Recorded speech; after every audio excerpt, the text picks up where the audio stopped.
Did you know that if you've got a pension, you are already an investor? Hello everyone and welcome to Am I Too Late? I am Naho, a late starter helping other late starters build financial and digital confidence. It's been a little while since I last recorded. You may or may not know that over the past year I've been studying for my MBA and I finally finished about a month ago. Since then, life's been quite hectic, but in a good way. A mix of catching up on things, traveling a bit, and just taking a breather, really. But I've been eager to finally sit down and record this one, because I promised that we'd talk about pensions. So let's get into it. In the last episode, we talked about what enough really means. Not just the numbers, but the kind of life we actually want to live later on. We looked at those different lifestyle levels: minimum, moderate, comfortable, maybe even a dream version, and how knowing your own version of enough can make planning for the future feel a lot less overwhelming. So today, we are taking that idea a step further, looking at how we can actually start building towards that future. And one of the first tools that help us do that is our pension. So let's talk about what a pension really is and why it matters. A pension is simply money you set aside during your working life so you have an income when you stop. Think of it as paying your future self. But here's the important bit. Your money is not just being saved, but instead it's being invested. It's put to work in things like shares, funds, or bonds, giving it the chance to grow over time. If those words sound unfamiliar, don't worry, I'll explain what they mean properly in a later episode. But for now, just remember this. Your pension has the potential to grow more than a normal savings account ever could. And the good news is, you don't need to manage any of that yourself. Your pension provider takes care of it for you. You can normally start accessing your pension from your mid-50s. Right now it's 55, but that's rising to 57 in a few years. For younger people, that might sound like a lifetime away, but for us late starters, well, it's not actually that far off, which is one of the perks of being where we are. And if you don't need the money straight away, you can just leave it invested and let it keep growing. The real advantage of pensions come from two things. First, if you're employed, your employer adds money too, which is basically free money for your future. And second, you get tax relief, meaning some of the money you'd normally pay in tax goes into your pension instead. So yes, your pension's locked away for a while, but it's also working much harder for you than ordinary savings. If you've worked in a few different jobs, chances are you've got more than one pension pot floating around. Most of them fall into three main types: the state pension, workplace pensions, and personal or private pensions. Let's take a quick look at each. First, the state pension.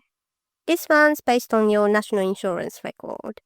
You need at least 10 qualifying years to get anything at all, and 35 years to get the full amount, which is currently just under £12,000 a year. It's paid weekly when you reach state pension age, and it's protected by what's called the triple lock. This just means it rises every April to keep up with the cost of living.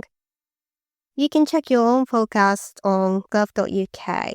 It's free and takes only a couple of minutes. I'll pop the link in the show notes. Next, workplace pensions. If you are employed, you are probably enrolled automatically through what's called auto-enrollment. Your employer pays in as well, which is a pretty good deal when you think about it. Most modern workplace schemes are defined contribution pensions. That's what people usually mean when they talk about their pension pot. What you get at retirement depends on how much went in and how those investments performed. But if you've worked in the public sector, like in the NHS, teaching, or local government, you might have a defined benefit pension instead. These work differently. They're based on your salary and the number of years you worked there, and your employer carries the investment risk, not you. There isn't a pot with your name on it. Instead, you get a guaranteed income for life. This sounds good, doesn't it? I'll be honest, when I moved from the private to the public sector, this really confused me at first. It took a while to understand how it all worked. It's also worth remembering that auto-enrollment only came in during the 2010s, so if you worked for small companies or before that time, you might have gaps. Not because you didn't care, but because the system simply didn't exist yet. That's where personal pensions come in. These are the ones you set up yourself, usually through a pension provider or investment platform. They are great if you are self-employed, between jobs, or just want to top up what you already have. Some workplaces also let you pay in extra. These are called AVCs, or additional voluntary contributions. They work much the same way as personal pensions. And if you've changed jobs over the years, it's completely normal to have several small pots scattered around. The tricky part is just keeping track of them. And we'll definitely talk about finding lost pensions in a future episode. So now that we've covered the different types, let's talk about how the money inside them actually grows. Most pensions are powered by 3 key ingredients. First, your own contributions, the money you pay in. Then you have employer contributions if you are in a workplace scheme. And finally, there is tax relief. This is the government's way of encouraging you to save, where some of the money you would normally pay in tax goes into your pension instead.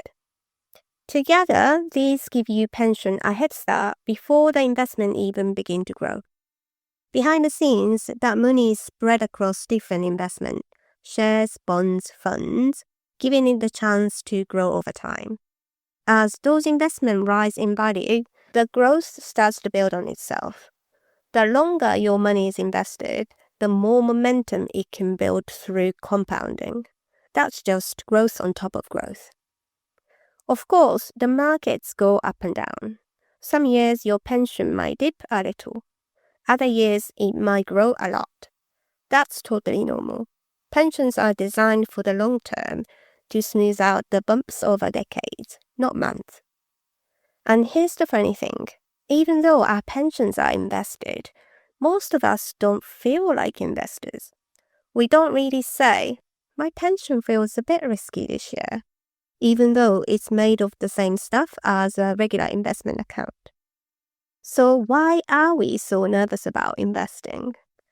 I think it's because no one ever really explained it to us in a way that made sense.